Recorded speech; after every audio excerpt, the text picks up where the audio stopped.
Hello दोस्तों, मैं अभिषेक शर्मा आपका हार्दिक स्वागत करता हूं बाजीराव नर्सिंग एकेडमी के ऑनलाइन प्लेटफॉर्म पर। और आज अपन डील करने जा रहे हैं बहुत ही धांसू और इंपॉर्टेंट टॉपिक के बारे में। तो इसे मैक्सिमम अपने दोस्तों और चहेतों तक इसको शेयर कर दीजिए और फैला दीजिए आग की तरह, ताकि आने वाली हर कोई कंपटीशन एग्जाम में इसका फायदा मिल सके सभी को। तो यहाँ पर अपन बात करने वाले हैं आज हेपेटाइटिस के बारे में। अब मेनली हेपेटाइटिस क्या होता है, कितने टाइप का होता है, क्या इसका क्लिनिकल मैनिफेस्टेशन होगा, क्या इसके साइन सिम्टम आते हैं, क्या इसका मैनेजमेंट किया जाता है, इन सभी एस्पेक्ट के बारे में आज अपन डील करने जा रहे हैं। कि जो वक्त से लड़कर अपनी नसीब बदल दे इंसान, वही जो अपनी तकदीर बदल दे। कल क्या होगा ये कभी मत सोचो, क्या पता आने वाला कल खुद अपनी तस्वीर बदल ले। आने वाला कल खुद अपनी तस्वीर बदल ले। कि मैं रास्ते भी जानता हूं, मैं चलना भी जानता हूं, मैं रास्ते भी जानता हूं, मैं चलना भी जानता हूं, मैं आग हूं तबीयत से जलना भी जानता हूं, मुझे मौम समझने की भूल मत करना, मैं सूरज हूं डूब करके निकलना भी जानता हूं। तो जैसे सूरज डूब करके वापस दूसरे दिन अपने जोश जुनून और जज्बे के साथ वापस से निकल जाता है, उसी तरह आपको भी अपने जोश जुनून और जज्बे को बनाए रखना है। रिकॉर्ड वही तोड़ते हैं जिनकी रगों में खून नहीं बल्कि लक्ष्य पाने के लिए जुनून दौड़ता है। सफलता का कोई शॉर्टकट नहीं होता है, सफलता एक दिन में नहीं मिलती है, लेकिन एक दिन जरूर मिलती है। तो आपको उस दिन के लिए कंटिन्यूएशन में सतत मेहनत करनी पड़ेगी, लगन के साथ, अपने दृढ़ निश्चय के साथ में उसको अपने आप को याद रखना है। और यहाँ पर अपने आप की पूरी मेहनत, जोश जुनून और जज्बे को बरकरार रखना है, जब तक कि आप अपनी सफलता या अपनी मंजिल को नहीं पा लेते हैं। कि मंजिल को बुलाकर जिया तो क्या जिया, है दम तुझमें तो उसे पाकर दिखा, लिख दे खून से अपने कामयाबी की कहानी और बोल दे उस किस्मत को कि है दम तुझमें तो उसे मिटाकर दिखा, है दम तुझमें तो उसे मिटा करके दिखा। तो आज अपन स्टार्ट करने जा रहे हैं हेपेटाइटिस के बारे में। कल अपन ने पढ़ा था मलेरिया क्या होता है, मलेरिया कौन कौन से स्टेजेस होती है और किस तरीके से उसका मैनेजमेंट किया जाता है, कौन कौन से इंसेक्टिसाइड में यूज करते हैं, तो सभी के बारे में अपन ने डील किया हुआ है। आज अपन पढ़ने जा रहे हैं हेपेटाइटिस के बारे में। तो हेपेटाइटिस का सिंपल सा मीनिंग होता है कि डेफिनेशन क्या होती है। तो हेपेटाइटिस का आपको डेफिनेशन याद रखनी है कि हेपेटाइटिस का मतलब क्या होता है। हेपेटाइटिस का मतलब होता है inflammation of the liver, inflammation of liver. अगर लीवर का इन्फ्लामेशन हो जाता है तो उसे हेपेटाइटिस के नाम से जानते हैं। अब हेपेटाइटिस का इन्फेक्शन के लिए बहुत से कारण जिम्मेदार हो सकते हैं। मेनली अपन बात करेंगे वायरस के बारे में कि हेपेटाइटिस बी वायरस के बारे में बात करने वाले हैं। तो हेपेटाइटिस के जो टाइप होते हैं कौन कौन से होते हैं, टाइप की बात करें तो hepatitis A, hepatitis B, hepatitis C, hepatitis D और हेपेटाइटिस ई होता है। मेनली यहाँ पर 5 टाइप के हेपेटाइटिस देखने को मिलते हैं। ये आरएनए वायरस से होते हैं और डीएनए वायरस दोनों से देखने को मिलेगा। तो कौन सा आरएनए से होता है, कौन सा डीएनए से होता है, सभी के बारे में एक एक करके अपन डील करने वाले हैं। तो बात करेंगे inflammation of the liver. Liver या हेपेटो का मतलब भी लीवर ही होता है। तो हेपेटो या लीवर का इन्फ्लामेशन हो जाना, इन्फेक्शन हो जाना, उसे नाम दिया जाता है हेपेटाइटिस के नाम से जानते हैं। अब इसके लिए बहुत सारे कारण जिम्मेदार हो सकते हैं। तो पहला तो कारण यही है कि हेपेटाइटिस ए वायरस से हो सकता है,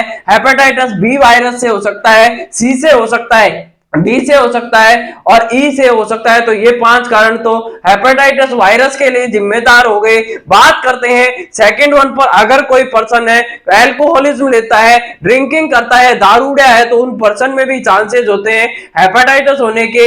या फिर बात करते हैं किसी तरीके का कोई नेक्रोसिस वगैरह हो जाता है, तो उस कंडीशन में भी क्या हो सकता है, वहां पर हेपेटाइटिस देखने को मिल सकता है। तो बहुत से कारण होते हैं जो जिम्मेदार होते हैं हेपेटाइटिस या लीवर के इन्फेक्शन के लिए। तो यहाँ पर अपन मेनली डील करने जा रहे हैं hepatitis A B C D E के बारे में। आपने 1 2 3 4 5 गिनतियां पढ़ी है, सब सुना है, ए बी सी डी शुरू से पढ़ते आए हैं। तो ए से लेकर ई तक के जितने भी हेपेटाइटिस है उनके बारे में आज अपन डील करने जा रहे हैं। बात करते हैं, सबसे पहले हेपेटाइटिस ए के बारे में पढ़ेंगे। तो यहां पर आपको क्वेश्चन लिखना है, यहां पर हेपेटाइटिस ए के बारे में पढ़ने जा रहे हैं। तो हेपेटाइटिस ए लिखेंगे, हेपेटाइटिस ए। हेपेटाइटिस ए के बारे में बात करते हैं। हेपेटाइटिस ए क्या होता है। हेपेटाइटिस ए को नाम दिया जाता है एपिडेमिक हेपेटाइटिस, एपिडेमिक हेपेटाइटिस। और एपिडेमिक हेपेटाइटिस किसे कहेंगे, तो hepatitis A is also known as epidemic hepatitis और नियोनेटल जॉन्डिस के नाम से भी इसको जाना जाता है। तो इन्फेक्टियस हेपेटाइटिस या एपिडेमिक हेपेटाइटिस के नाम से भी इसको जानते हैं। तो इन्फेक्टियस इन्फेक्टियस हेपेटाइटिस या बात करें एपिडेमिक हेपेटाइटिस की, तो इसे नाम दिया जाता है hepatitis A is also known as epidemic hepatitis and infectious hepatitis के नाम से जाना जाएगा। बात करते हैं इसके पॉजिटिव एजेंट की, तो पॉजिटिव एजेंट क्या होता है? पॉजिटिव एजेंट होगा इसका mainly hepatitis A virus. Hepatitis A virus होता है, क्या होता है इसका पॉजिटिव एजेंट देखने को मिलेगा hepatitis A virus. Hepatitis A virus क्या होता है? ये एक सिंगल स्टैंडर्ड आरएनए वायरस होता है। तो ये क्या है? सिंगल स्टैंडर्ड आरएनए वायरस देखने को मिलेगा। हेपेटाइटिस ए वायरस होता है सिंगल स्टैंडर्ड आरएनए वायरस है। ये बात करते हैं कि ये प्रोटीन एनकैप्सुलेटेड होता है। अब ये क्या है? यहाँ पर वायरस है वो क्या होगा? प्रोटीन से मिलकर बना हुआ होता है, तो प्रोटीन एनकैप्सुलेटेड होता है। प्रोटीन एनकैप्सुलेटेड देखने को मिलेगा। आगे बात करते हैं यहाँ पर हेपेटाइटिस के बारे में कि बिलोंग फ्रॉम द कौन सी फैमिली से बिलोंग करता है? तो ये पिकोना वायरस फैमिली से बिलोंग करेगा। जीनस होता है एंटेरोवायरस होता है, और जो इसका टाइप होता है वो देखने को मिलेगा ग्रुप या टाइप 72। तो बात करते हैं यहाँ पर फैमिली की कौन सी फैमिली से ये बिलोंग करता है? तो ये मेनली बिलोंग करता है आपका कौन सी फैमिली से? पिकोरना वायरस फैमिली से बिलोंग करेगा। बात करते हैं इसके जीनोटाइप की, तो जीनोटाइप होता है कौन सा जीनस पाया जाएगा? एंटेरोवायरस होता है। वो जीनस कौन सा होगा? एंटेरोवायरस। तो यहां पर जीनस की बात करते हैं, तो जीनस में मेनली देखने को मिलेगा यहां पर एंटेरोवायरस। और टाइप की बात करें तो एंटेरोवायरस में टाइप देखने को मिलता है 72 देखने को मिलेगा। तो हेपेटाइटिस ए क्या है? एपिडेमिक हेपेटाइटिस के नाम से जानते हैं, या जो इन्फेक्टियस हेपेटाइटिस के नाम से जानेंगे। पॉजिटिव एजेंट होता है हेपेटाइटिस ए वायरस, जो कि एक सिंगल स्टैंडर्ड आरएनए वायरस होता है। प्रोटीन एनकैप्सुलेटेड से मिलकर बना हुआ होता है, कवरिंग होती है, फैमिली होती है वो पिकोरना वायरस फैमिली से ये बिलोंग करता है। जीनस एंटेरोवायरस होगा, टाइप में 72 होता है। बात करते हैं मोड ऑफ ट्रांसमिशन की, किसमें मोड ऑफ ट्रांसमिशन क्या देखने को मिलेगा? एमओटी क्या होता है? तो मेनली इसका मोड ऑफ ट्रांसमिशन होता है मोस्ट कॉमन एफ faeco oral route. Faeco oral route से ये मेनली देखने को मिलता है। फीको ओरल रूट का मतलब होता है कि आपके एनएस और जो माउथ होता है उसके द्वारा ये क्या होता है? ट्रांसमिट होता है, एक पर्सन से दूसरे पर्सन में फैलता है। तो मोस्ट कॉमन मोड होता है कौन सा देखने को मिलेगा? तो फीकर ओरल रूट होता है मोस्ट कॉमन मोड देखने को मिलता है। लेकिन बात करें ये सेक्सुअल कॉन्टैक्ट से या ब्लड बोन से भी फैल सकता है। तो सेक्सुअल कॉन्टैक्ट की बात करें या फिर पेरेंटल रूट से फैल सकता है, लेकिन बिल्कुल लेस चांसेस होते हैं। एग्जाम में जब भी पूछा जाएगा कि mode of transmission of the hepatitis A, तो हमेशा वहां पर आंसर देना है हेपेटाइटिस ए का। और हेपेटाइटिस ई दोनों क्या होते हैं? फीको ओरल रूट से फैलते हैं, जहां पर ओरल और एनएस के द्वारा क्या देखने को मिलेगा?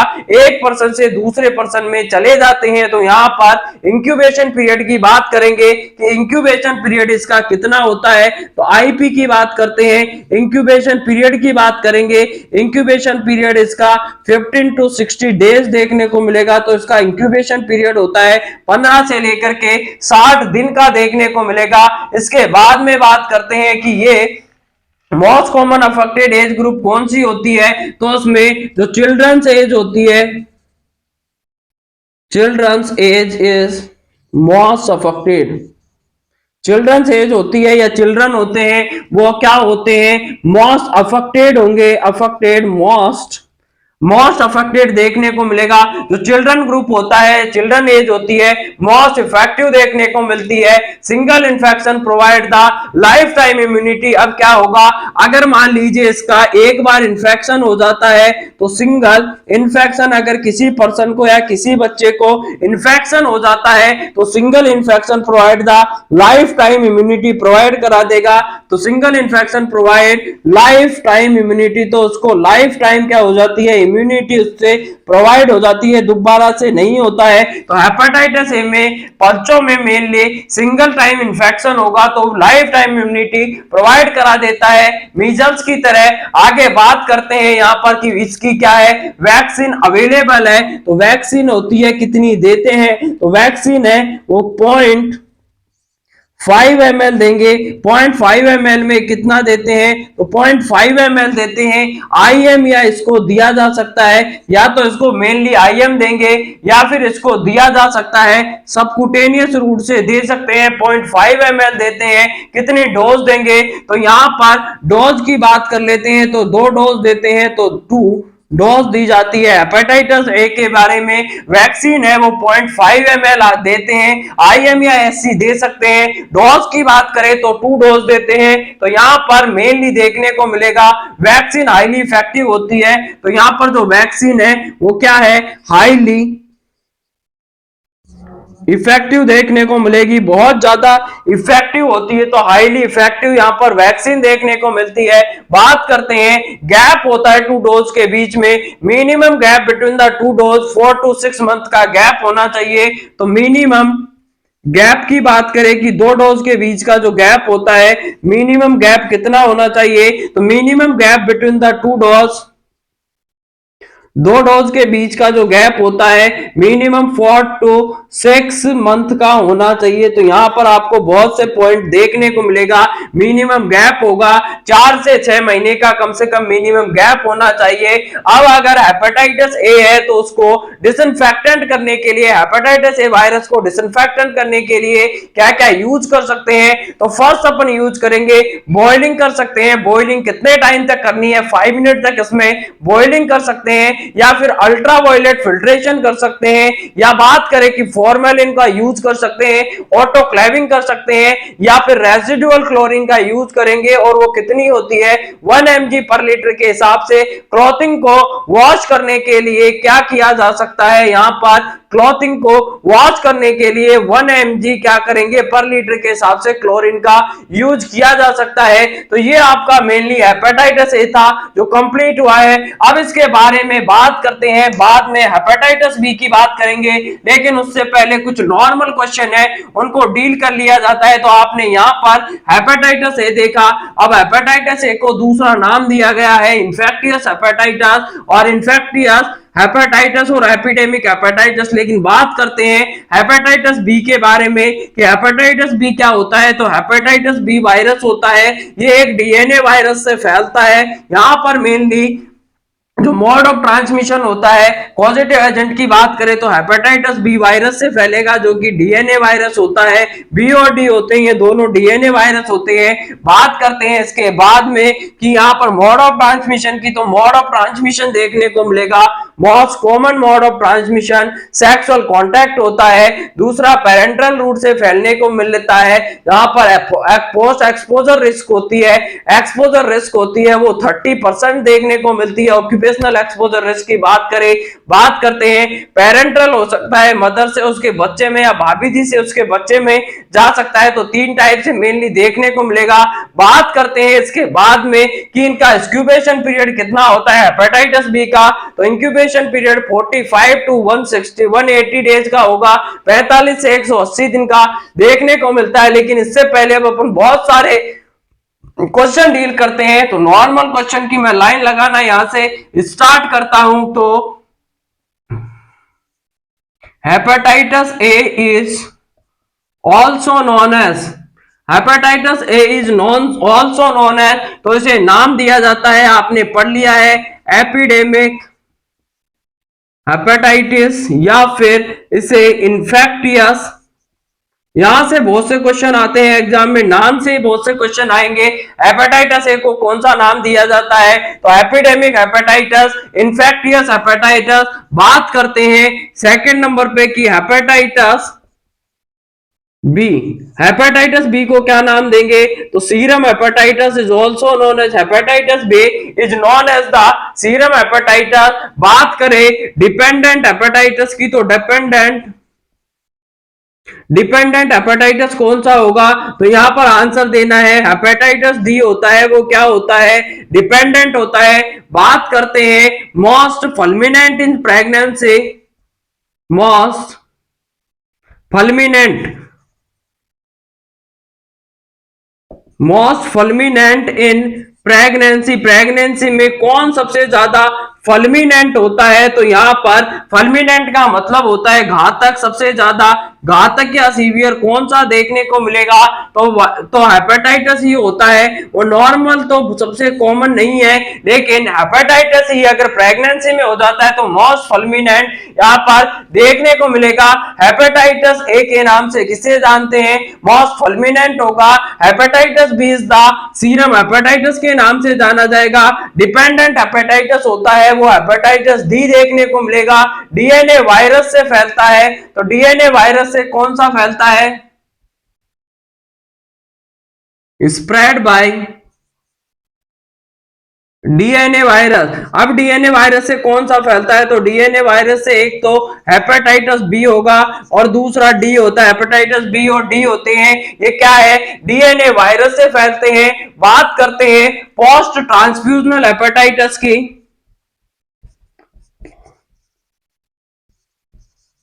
पोस्ट ट्रांसफ्यूजनल हेपेटाइटिस या बात करें परकुटेनियस हेपेटाइटिस। परकुटेनियस हेपेटाइटिस या पोस्ट ट्रांसफ्यूजनल हेपेटाइटिस किसे कहते हैं? तो hepatitis C is also known as post cutaneous, post transfusional और परकुटेनियस हेपेटाइटिस के नाम से जाना जाता है। मोस्ट कॉमन होता है अमंग द चिल्ड्रन में। तो चिल्ड्रंस की बात करें तो सबसे कॉमन देखने को मिलेगा इंडिया में। Most common in childrens, most common किसमें देखने को मिलेगा? चिल्ड्रंस में। इंडिया में कौन सा देखने को मिलता है? तो यहाँ पर हेपेटाइटिस ए होता है, मोस्ट कॉमनली देखने को मिलता है चिल्ड्रंस में। इंडिया में मेनली देखने को मिलेगा। बात करें most common in clinical setting, clinical setting में कौन सा देखने को मिलता है? तो मोस्ट कॉमन कौन सा होगा इन क्लिनिकल सेटिंग? क्लिनिकल सेटिंग में मोस्ट कॉमनली कौन देखने को मिलता है? तो हेपेटाइटिस बी होगा। वो कौन सा होगा?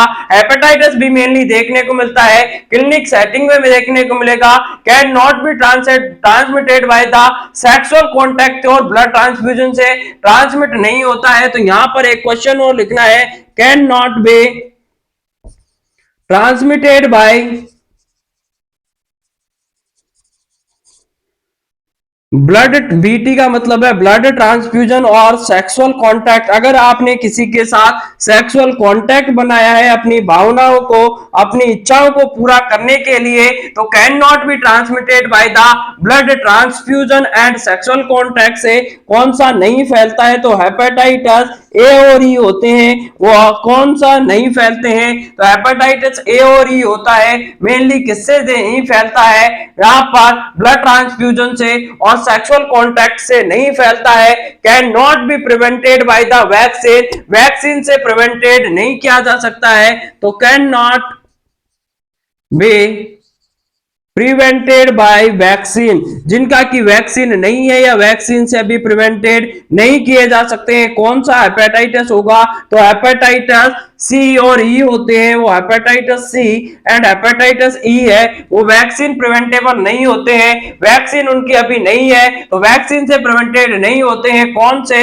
हेपेटाइटिस ई और हेपेटाइटिस सी होते हैं, वैक्सीन से प्रिवेंटेड नहीं होते हैं। मोस्ट फैटल होता है हेपेटाइटिस। अब सबसे ज्यादा मोस्ट फैटल की बात करें, मोस्ट फैटल नॉर्मली लाइफ में मोस्ट फैटल देखने को मिलेगा हेपेटाइटिस कौन सा होगा? तो most fatal hepatitis, hepatitis C is the most fatal होता है। तो हेपेटाइटिस सी होगा सबसे ज्यादा खतरनाक या खतरनाक होता है हेपेटाइटिस से। बात करें मोस्ट फुलमिनेंट हो जाता है अगर प्रेगनेंसी है तो उसमें मोस्ट फुलमिनेंट होगा। ऐसा कौन सा हेपेटाइटिस होता है जो कि can not be converted in the chronic hepatitis में कन्वर्ट नहीं होता है? तो यहां पर एक लाइन और लिखिए, can not be converted in chronic hepatitis, अगर ये क्या रहेगा, क्रोनिक हेपेटाइटिस में कन्वर्ट नहीं हो पाता है तो कौन से नहीं हो पाते हैं, ए और ई होते हैं। ये किसमें, क्रोनिक हेपेटाइटिस में कन्वर्ट नहीं हो पाते हैं, ए और ई होगा। क्रोनिक हेपेटाइटिस में कन्वर्ट नहीं हो पाता है। मोस्ट कॉमन हेपेटाइटिस बात करें तो मोस्ट कॉमन हेपेटाइटिस है, बच्चों की बात करें तो most common in clinical setting में बी पाया जाता है। मोस्ट कॉमन इन चिल्ड्रन में इंडिया में हेपेटाइटिस ए होगा। जबकि बात करें mainly most common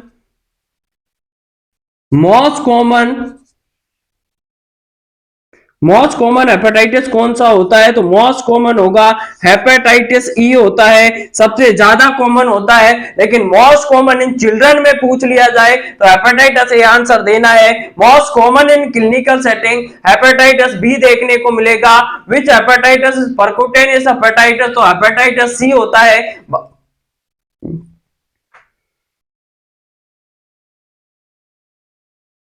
does not involve the liver function so much, तो एक क्वेश्चन और लिख सकते हैं कि वो कौन सा hepatitis does not the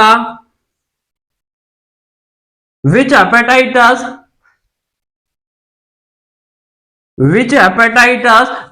does not the liver function does not affect the, तो यहां पर लिखना है does not affect the liver function so much. कौन सा ऐसा हेपेटाइटिस है जो कि लीवर के फंक्शन को ज्यादा नुकसान नहीं करता है, तो हेपेटाइटिस ही होगा। लेकिन बात करते हैं अब यहां से बहुत से क्वेश्चन की मैं लाइन लगाना चालू करता हूं, तो आप अगर कोई स्क्रीनशॉट लेना चाहता है तो जल्दी से 2 सेकंड का टाइम है, आप स्क्रीनशॉट ले सकते हैं। उसके बाद में अपन आगे बढ़ेंगे, बताते हैं यहां से। यहां पर आपको कम से कम 15 से 20 क्वेश्चन ऐसे लिखा दिए हैं जो एग्जाम में अदर नेम से पूछे जाते हैं। मोस्ट कॉमन कौन सा होता है, लिस्ट कॉमन कौन सा होता है, तो बात करते हैं हेपेटाइटिस है कि hepatitis is also known as epidemic hepatitis के नाम से जाना जाएगा, या फिर उसे इन्फेक्टियस हेपेटाइटिस के नाम से जानते हैं। बात करें हेपेटाइटिस बी की, तो हेपेटाइटिस बी को सीरम हेपेटाइटिस के नाम से जानते हैं।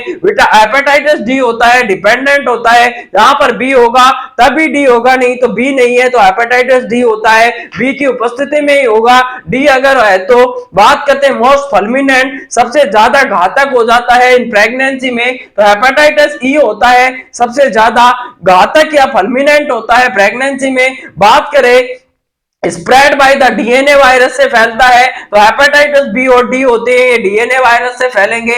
बात करें पोस्ट ट्रांसफ्यूजनल की या परक्यूटेनियस हेपेटाइटिस, तो हेपेटाइटिस सी होता है, उसे पोस्ट ट्रांसफ्यूजनल हेपेटाइटिस या परक्यूटेनियस हेपेटाइटिस के नाम से जानते हैं। मोस्ट कॉमन इन चिल्ड्रन में सबसे ज्यादा कॉमन देखने को मिलता है hepatitis A. Most common in clinical setting hepatitis B देखने को मिलेगा।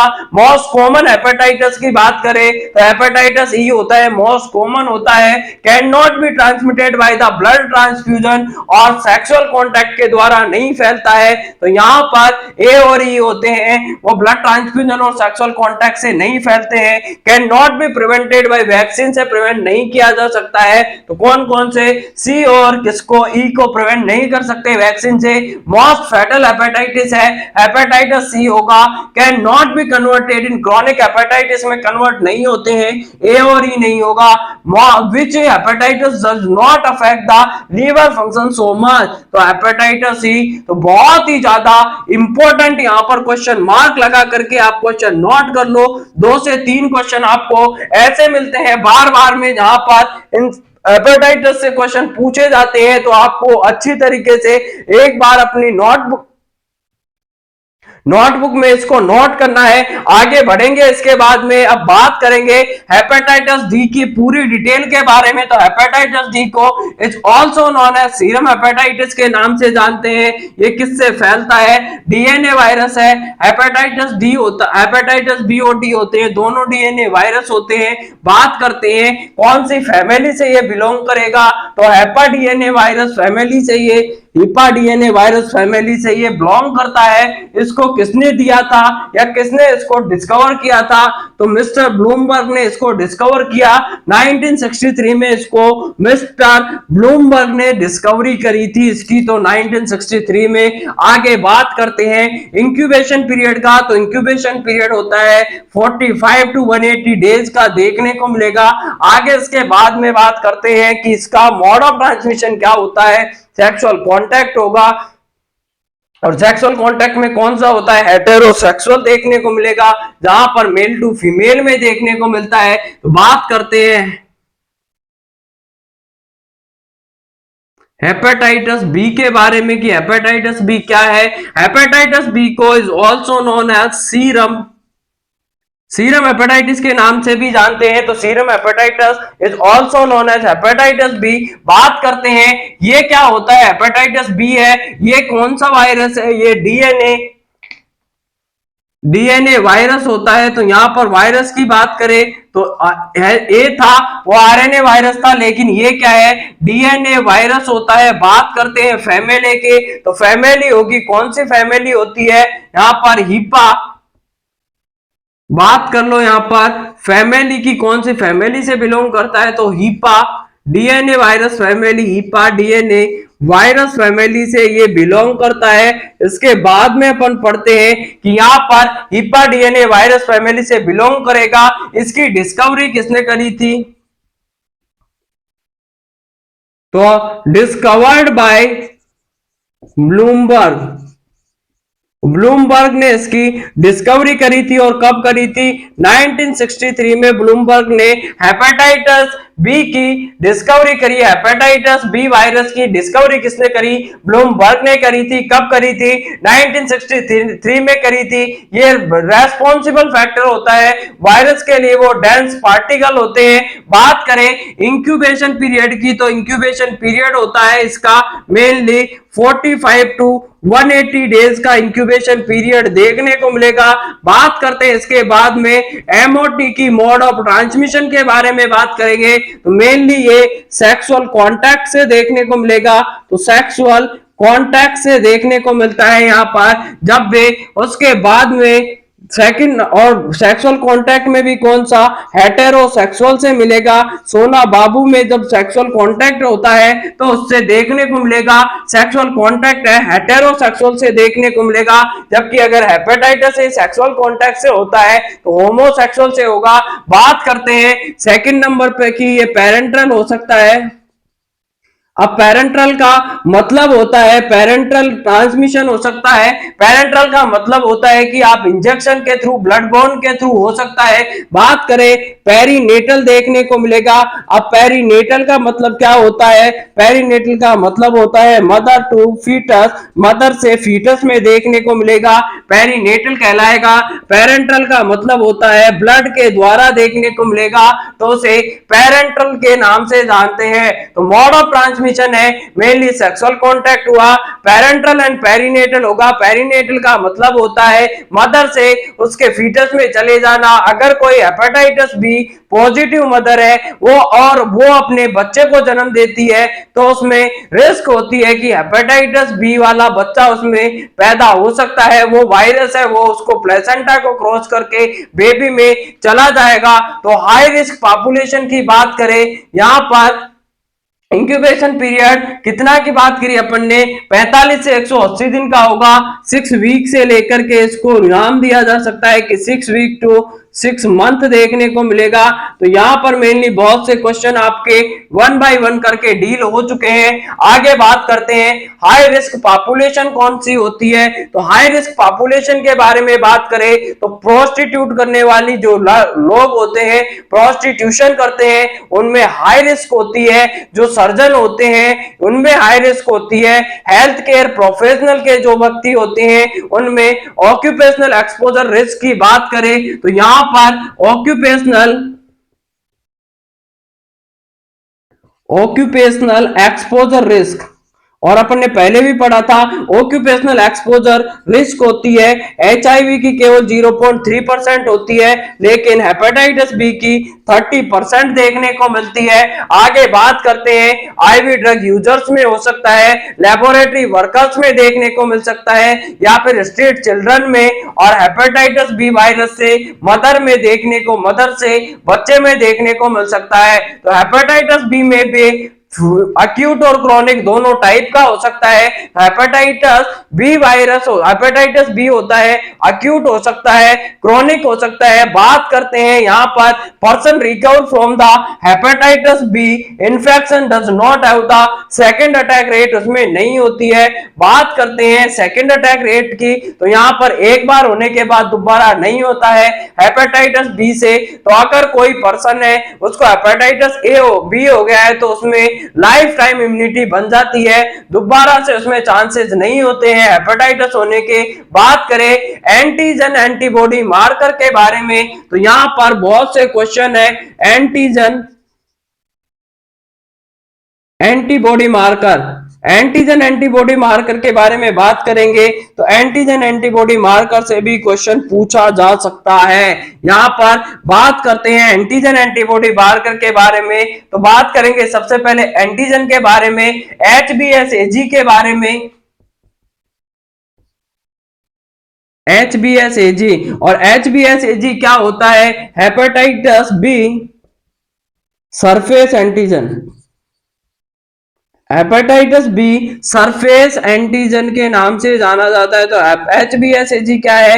हेपेटाइटिस बी सरफेस एंटीजन होता है। फर्स्ट एंटीजन होगा जो अपीयर होता है सीरम में। फर्स्ट ये क्या होगा? एचबीएसएजी क्या है? फर्स्ट एंटीजन है appear in the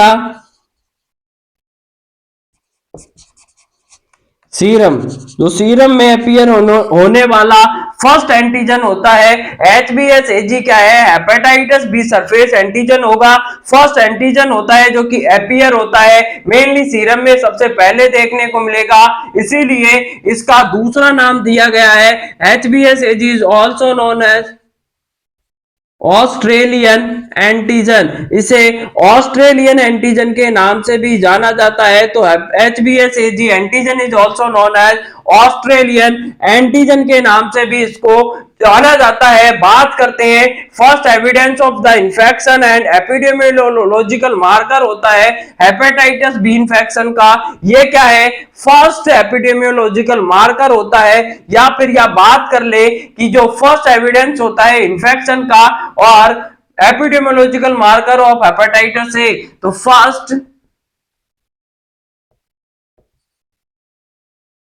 first antigen क्या होता है? सबसे पहले first evidence of the infection, ये सबसे पहला एविडेंस है, first evidence of hepatitis B infection.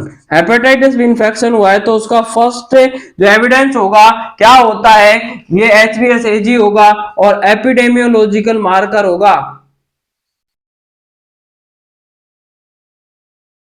Epidemiological marker भी देखने को मिलता है। आगे बात करते हैं यहाँ पर एचबीसीएजी के बारे में। एचबीसीएजी क्या होता है? ये कोर एंटीजन होता है। अब कोर एंटीजन के बारे में बात करेंगे तो एचबीसीएजी होता है वो कभी भी क्या नहीं आता है सीरम में, अकेला अपीयर नहीं होता है। तो does not appear in the serum, does not appear alone in serum, serum में कभी भी अकेला नहीं आता है। एचबीसीएजी एंटीजन की बात करें तो ये हमेशा दूसरे के साथ में पाया जाएगा, कभी भी अकेला सीरम में नहीं मिलता है। तो एचबीसीएजी जिसे कोर एंटीजन के नाम से जाना जाता है, ये अकेला सीरम में अपीयर नहीं होता है।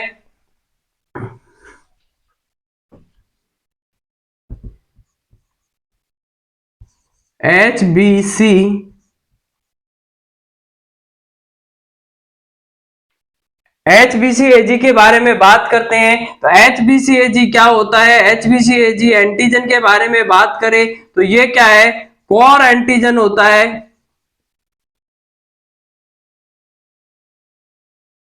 एंड क्या होगा? Does not found alone in serum, serum में कभी भी अकेला नहीं पाया जाता है। Does not found in the does not found alone in serum, serum में कभी भी अकेला नहीं पाया जाता है। एचबीसी एंटीजी, जिसे कि कोर एंटीजन के नाम से भी जाना जाता है। बात करते हैं एचबीई एनवेलप एंटीजन के बारे में, तो इंडिकेटर होता है कि अभी क्या हो रहा है, एक्टिव वायरल रेप्लिकेशन हो रहा है। तो बात करें एचबीई एंटीजन के बारे में, तो इसे नाम दिया जाता है एनवलप एंटीजन के नाम से इसको जाना जाता है। तो envelope antigen is known as the HBe HBe antigen के नाम से इसको जाना जाता है। और ये इंडिकेट करता है, it indicate the active viral replication, ये बताता है कि अभी जो एक्टिव वायरल रिप्लिकेशन हो रहा है, यहाँ पर एक्टिव वायरल रिप्लिकेशन देखने को मिलेगा कि वायरस है वो रिप्लिकेट कर रहा है। यहाँ पर it indicate the active viral replication को बताता है। बात करें if it is persist more than the 3 month से ज्यादा देखने को मिलता है, तो इंडिकेट करता है ये क्रॉनिक इन्फेक्शन है। It persist more than 3 month, अगर 3 मंथ से या 3 मंथ से ज्यादा, मोर देन 3 मंथ से ज्यादा देखने को मिलता है, तो it indicate the chronic infection, तो इसे बताता है कि उसको क्या है, क्रॉनिक इन्फेक्शन हो चुका है। It indicate the more than 3 month से ज्यादा परसिस्ट होता है, तो बताता है कि उसमें क्या है, क्रॉनिक इन्फेक्शन देखने को मिल रहा है। बात करते हैं एंटीबॉडी के बारे में कि अब अपन ने एंटीजन पढ़ लिया है, तो एंटीबॉडी के बारे में भी बात कर लेते हैं कि कौन कौन सी एंटीबॉडी बनती है। तो बात करें एंटीबॉडी के बारे में, तो फर्स्ट जो एंटीबॉडी बनती है, यहाँ पर फर्स्ट एंटीबॉडी अपीयर होगी सीरम में, वो होती है एचबीसीएजी। एचबीसीएजी क्या बनेगा, एचबीसीएजी क्या होती है, first antibody,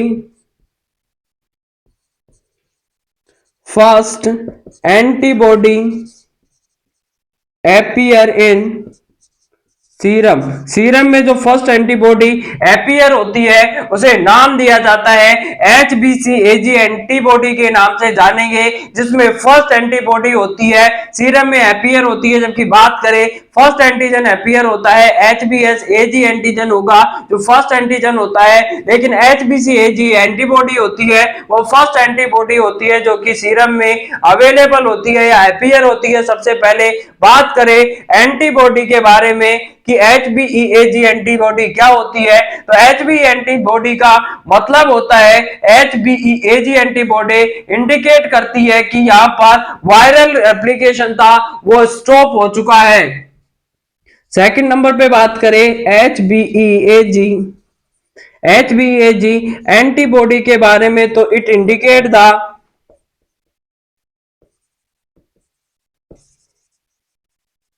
stop of viral replication, viral replication था वो स्टॉप हो चुका है। एचबीएबी एंटीबॉडी क्या होती है, एचबीएजी एंटीबॉडी का मतलब है कि वायरल रिप्लिकेशन हो रहा था वो अब क्या हो चुका है, स्टॉप हो चुका है। बात करते हैं एंटीबॉडी एचबीएसएजी की, तो जो लास्ट एंटीबॉडी बनती है सीरम में एचबी, बात करें एचबीएजी एंटीबॉडी की, तो इंडिकेट करेगा स्टॉप ऑफ वायरल रिप्लिकेशन था वो स्टॉप हो चुका है। बात करते हैं एचबीएसएजी के बारे में, एचबीएसएजी एंटीबॉडी के बारे में, तो एचबीएसएजी एंटीबॉडी बताती है, इट इंडिकेट करती है, क्या इंडिकेट करेगी कि इट इंडिकेट द रिकवरी, ये रिकवरी के बारे में बताती है कि पेशेंट है वो रिकवर हो चुका है। रिकवरी के बारे में बताया कि रिकवरी के बारे में कौन सा बताती है, तो HbS AG एंटीबॉडी होती है, किसके बारे में बताती है, रिकवरी के बारे में बताती है, या फिर पेशेंट है वो क्या हो चुका है, इन्फेक्शन का इसमें एंड हो चुका है, तो रिकवरी हो चुकी है। और एंड ऑफ इन्फेक्शन, यहाँ पर इन्फेक्शन का एंड देखने को मिलेगा, तो इसे नाम दिया जाता है HbS AG एंटीबॉडी होती है। बात करते हैं prevention and control of hepatitis B के बारे में, किस तरीके से प्रिवेंशन और कंट्रोल किया जा सकता है, तो एग्जांपल होता है पोस्ट एक्सपोजर प्रोफाइलैक्सिस का। यहाँ पर हेपेटाइटिस बी इम्यूनोग्लोबुलिन की बात करते हैं, HBIG बात करेंगे, तो हेपेटाइटिस बी इम्यूनोग्लोबुलिन की बात करेंगे, तो प्रिवेंशन में आपको लिखना है, प्रिवेंशन में आप लिखिए कि प्रिवेंशन कैसे करते हैं hepatitis B immunoglobulin. Hepatitis B immunoglobulin के बारे में बात करते हैं, तो ये क्या है, एग्जाम्पल ऑफ द, क्या है ये, क्या है एग्जाम्पल है किसका, यहां पर post exposure prophylaxis, post exposure prophylaxis. और पोस्ट एक्सपोजर प्रोफाइलैक्सिस क्या होता है, इसका मतलब होता है आप हेपेटाइटिस बी से एक्सपोज हो चुके हैं, उसके बाद में जो क्या लेना है, एक्सपोजर के बाद में, एग्जाम्पल है किसका, पोस्ट एक्सपोजर प्रोफाइलैक्सिस का ये एग्जाम्पल देखने को मिलेगा। तो प्रिवेंशन की बात करें, कौन सा प्रिवेंशन में जाएगा, प्राइमरी, प्राइमरी प्रिवेंशन होगा, यहां पर देखने को मिलेगा, तो प्राइमरी प्रिवेंशन है। बात करते हैं कि यहां पर डोज कितनी देते हैं, तो डोज की बात कर लेते हैं, तो डोज 0.05 ml से लेकर के 0.07 ml तक दी जाती है। पोस्ट पोस्ट एक्सपोजर प्रोफाइलैक्सिस में जो डोज होती है 0.05 से 0.07 ml पर केजी के हिसाब से इसको देना है। बात करें इसके बारे में कि कौन सा रूट देंगे, तो रूट यहां पर यूज करना है, IM रूट से इसको दिया जाता है, IM रूट से देंगे, 2 डोज देते हैं। अब यहां पर IM रूट से डोज की बात करें, तो डोज कितनी देनी है, 2 डोज देनी है, तो 2 डोज देंगे। गैप कितना होना चाहिए दोनों डोज के बीच में, तो 30 डेज का मिनिमम यहां पर गैप होना चाहिए। 2 डोज के बीच में मिनिमम गैप है 30 दिन का होना चाहिए, जो मोस्ट गिवन ऑफ द। अब इसको कब देते हैं, पोस्ट एक्सपोजर प्रोफाइलैक्सिस को, तो विथ इन, आपको पोस्ट एक्सपोजर प्रोफाइलैक्सिस होता है, इसको with in 6, post exposure prophylaxis को कब स्टार्ट करना है, विथ इन 6 आवर्स में आप इसको स्टार्ट कर सकते हैं। लेकिन ज्यादा से ज्यादा आपको कब तक दे सकते हैं, मैक्सिमम इसको 48 आवर्स तक लगा सकते हैं। तो पोस्ट एक्सपोजर प्रोफाइलैक्सिस है वो विद इन 6 आवर्स में स्टार्ट करना है, और 48 आवर्स में मैक्सिमम आप इसको ले सकते हैं। अगर कोई न्यूबॉर्न है जो डिलीवर हुआ है हेपेटाइटिस बी पॉजिटिव मदर से, तो उसका जो 0 डोज वैक्सीन होती है एंड हेपेटाइटिस बी इम्यूनोग्लोबुलिन होता है, वो उसको देना है विद इन 12 आवर्स में। हेपेटाइटिस बी की 0 डोज और इम्यूनोग्लोबुलिन है, दोनों देने होते हैं। तो अगर यहां पर आप लिख सकते हैं कि इफ द चाइल्ड, या if the newborn, if the child is born with the hepatitis B positive mother, अगर कोई हेपेटाइटिस बी की पॉजिटिव माता जी थी और उनसे बच्चा जन्म लेता है, तो उसमें विथ इन 12 आवर्स में हेपेटाइटिस बी की 0 डोज और इम्यूनोग्लोबुलिन दोनों देना होता है। तो यहां पर अपन बात करेंगे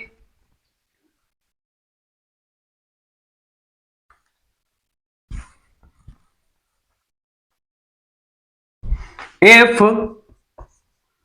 child born from hepatitis B mother, hepatitis B positive mother से अगर कोई चाइल्ड होता है, तो उसको हेपेटाइटिस बी की 0 dose and immunoglobulin given with in 12 hours, 12 hours में क्या करना है, उसको इम्यूनोग्लोबुलिन और हेपेटाइटिस बी की 0 डोज दोनों देनी होती है। तो यहाँ पर ये पूरा हेपेटाइटिस बी के बारे में आपने पूरी तरीके से इसका क्या कर दिया है, पूरी तरीके से इसको आपने अच्छी तरीके से पढ़ लिया है। बात करते हैं थर्ड नंबर पे हेपेटाइटिस की। तो हेपेटाइटिस सी के नाम से इसको जाना जाता है, जिसे पोस्ट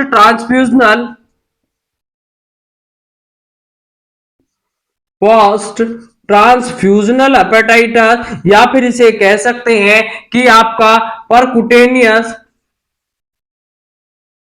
परकुटेनियस हेपेटाइटिस या मोस्ट फैटल हेपेटाइटिस के नाम से भी जाना जाता है। तो most fatal hepatitis, percutaneous hepatitis, post transfusional hepatitis के नाम से इसको जाना जाता है, क्योंकि इसका मैक्सिमम केसेस होते हैं उनका अर्ली डायग्नोसिस नहीं हो पाता है और वो क्रोनिक केस में क्या हो जाते हैं, कन्वर्ट हो जाते हैं। बात करते हैं इसके पॉजिटिव एजेंट के बारे में कि पॉजिटिव एजेंट के कारण होता है इसका फैलने का। तो उसमें हेपेटाइटिस सी वायरस के द्वारा ये फैलता है। तो हेपेटाइटिस सी वायरस हो गया, ये किससे फैलता है, हेपेटाइटिस सी वायरस से फैलता है। ये क्या है, ये भी एक आरएनए वायरस होता है, belong from the flavi virus family. और इसकी जो फैमिली के बारे में बात करें कि ये इसका परिवार क्या है या परिवार कौन सा है, तो ये फ्लेवी वायरस, ये फ्लेवी वायरस फैमिली से बिलोंग करता है। यहाँ पर 3 इडियट्स में जो वायरस था उसकी भी एक फैमिली है कि फैमिली, यहाँ पर जो माइनली बात करते हैं वायरस की, तो वायरस जो 3 इडियट में आपने वायरस सभी ने देखा होगा, यहाँ पर आपका जो फ्लेवी वायरस फैमिली से ये बिलोंग करता है। आगे बात करते हैं मोड ऑफ ट्रांसमिशन के, मोड ऑफ ट्रांसमिशन के बारे में बात करें कि एमओटी क्या होता है। मोड ऑफ ट्रांसमिशन भी इसका मेनली परकुटेनियस देखने को मिलेगा। परकुटेनियस परकुटेनियस होता है मेजर, सबसे ज्यादा मोस्ट कॉमन देखने को मिलेगा परकुटेनियस होता है। पेरेंट्रल हो सकता है, पेरेंट्रल एंड पेरिनेटल, पेरेंटल और पेरिनेटल देखने को मिलेगा। आगे बात करते हैं इंक्यूबेशन पीरियड की। तो इंक्यूबेशन पीरियड इसका कितना देखने को मिलेगा, तो आईपी की बात करते हैं। इंक्यूबेशन पीरियड सबसे कम देखने को मिलेगा या सबसे ज्यादा देखने को मिलेगा। तो बात करते हैं इसका इंक्यूबेशन पीरियड होता है, मैक्सिमम होता है 15 से 160 तक का, 15 से 160 डेज का देखने को मिलेगा। मैक्सिमम इसका इंक्यूबेशन पीरियड होता है 15 से लेकर के 160 दिन का देखने को मिल सकता है। Hepatitis B, hepatitis C virus होता है, हेपेटाइटिस सी होता है, ये सबसे ज्यादा मोस्ट फैटल होता है, क्योंकि मोस्ट ऑफ केस होते हैं वो कन्वर्ट हो जाते हैं किसमें, क्रोनिक हेपेटाइटिस में। तो 70 to 80% case are converted in chronic chronic hepatitis में 70 से 80% केस होंगे वो क्रोनिक हेपेटाइटिस में यहां से कन्वर्ट हो जाते हैं। बात करते हैं वैक्सीन अवेलेबल है फॉर हेपेटाइटिस सी की, वैक्सीन अवेलेबल होती है, बट प्रिवेंशन होता है वो इंपॉर्टेंट इंटरवेंशन होता है। आपको अगर हेपेटाइटिस सी से इन्फेक्टेड कोई पर्सन है तो ना तो उसको आपका रेजर यूज करना है, ना उसका टूथ ब्रश यूज करना है, ना ही उसका कोई टंग क्लीनर आपको यूज करना है, ना कोई टैटू उसने बनवाए थे तो टैटू की निडल उसको आपको यूज नहीं करनी होती है। ये मेनली आपको ध्यान रखना है। बात करते हैं हेपेटाइटिस डी के बारे में। तो हेपेटाइटिस डी को डिपेंडेंट हेपेटाइटिस के नाम से जाना जाता है, और हेपेटाइटिस डी तभी होता है जब उसको पर्सन को हेपेटाइटिस बी होता है तो उसकी उपस्थिति में या उसकी प्रेजेंस में ही हेपेटाइटिस डी देखने को मिलेगा। हेपेटाइटिस डी होता है, अकेला नहीं होता है, ये भी क्या होता है, एक डीएनए वायरस होता है। बात करते हैं फैमिली की, तो हेपाटी वायरस फैमिली से ये बिलोंग करता है। इंक्यूबेशन पीरियड की बात कर लेते हैं। तो इंक्यूबेशन पीरियड इसका 30 से लेकर के 180 दिन का देखने को मिलेगा। बात करते हैं हेपेटाइटिस डी के बारे में। हेपेटाइटिस डी को डिपेंडेंट हेपेटाइटिस डिपेंडेंट का मतलब होता है निर्भर है, डिपेंडेंट हेपेटाइटिस और डिपेंडेंट हेपेटाइटिस है निर्भर है किस पे है, तो हेपेटाइटिस बी पर ये निर्भर होता है या डिपेंडेंट होता है। हेपेटाइटिस बी की प्रेजेंस में मेनली देखने को मिलेगा, आल्सो नोन है, जिसे किस नाम से भी जानते हैं, तो इसे नाम दिया गया है कि यहाँ पर सब वायरल सैटेलाइट के नाम से भी जाना जाता है, तो इसको नाम दिया गया है डिपेंडेंट वायरस या सब वायरल सैटेलाइट के नाम से भी इसको जाना जाता है। तो यहां पर सब वायरल सैटेलाइट या फिर सब वायरल सैटेलाइटिस या डिपेंडेंट हेपेटाइटिस के नाम से इसको जानते हैं। मोड ऑफ ट्रांसमिशन की बात करें तो मोड ऑफ ट्रांसमिशन वही सेम बी की तरह होगा, हेपेटाइटिस बी की तरह ही होता है, तो सेम एज हेपेटाइटिस बी में अपन ने पढ़ा था वहीं पर वही ब्लड ट्रांसफ्यूजन से हो सकता है, बीटी से हो सकता है, या फिर बात करें पेरेंट्रल हो सकता है, पैरेंटल हो सकता है, या फिर पेरीनेटल देखने को मिलेगा, या फिर सेक्सुअल कांटेक्ट से देखने को मिल सकता है। तो वही बी की तरह यहाँ वो वाला बी का जैसा ट्रांसमिशन होता है वही सेम इसका ट्रांसमिशन देखने को मिलेगा। यहाँ पर इंक्यूबेशन पीरियड की अपन बात कर लेते हैं कि आईपी इसका कितना देखने को मिलेगा। इंक्यूबेशन पीरियड होता है 30 to 180 डिग्री 180 डेज देखने को मिलेगा, तो 30 से 180 दिन का देखने को मिलता है। यहाँ पर टू टाइप्स का हो सकता है, पहला हो सकता है को इन्फेक्शन विथ हेपेटाइटिस बी या फिर superimposed with the hepatitis B. तो यहाँ पर मेनली ये हेपेटाइटिस डी होता है टू टाइप का या टू फॉर्म में देखने को मिल सकता है। फर्स्ट वन देखने को मिलेगा हेपेटाइटिस बी के साथ में होता है, इसीलिए इसे को इन्फेक्शन विथ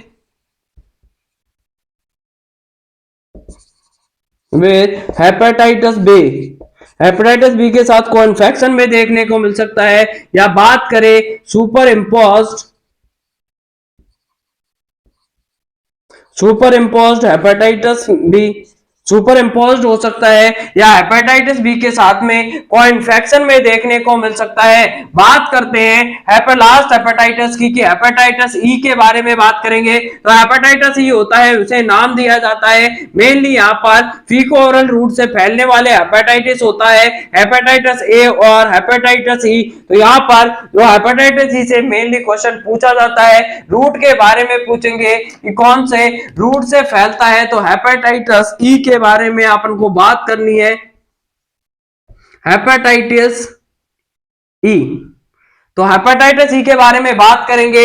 हेपेटाइटिस ई क्या होता है, किससे फैलता है, कौन से वायरस से फैलता है, तो हेपेटाइटिस ई को नाम दिया जाता है यहाँ पर मेनली मोस्ट कॉमन होता है, कौन सा होगा, हेपेटाइटिस ई होता है। मोस्ट कॉमन चिल्ड्रंस में होगा हेपेटाइटिस ई देखने को मिलेगा।